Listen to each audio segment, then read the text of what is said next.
The European Union and NATO will further solidify their relationship Tuesday when European Commission President Ursula von der Leyen, European Council President Charles Michel and NATO Secretary-General Jens Stoltenberg sign a new joint declaration of cooperation.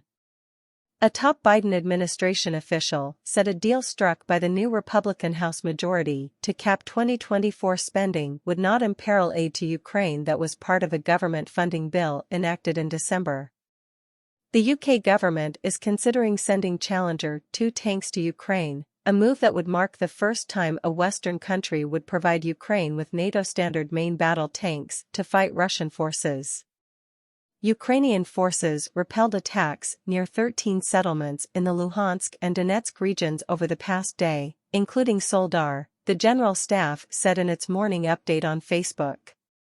Ukraine's defense ministry said on Monday that the Russian military began an assault on Soledar after suffering heavy losses in a previously unsuccessful attempt to capture it.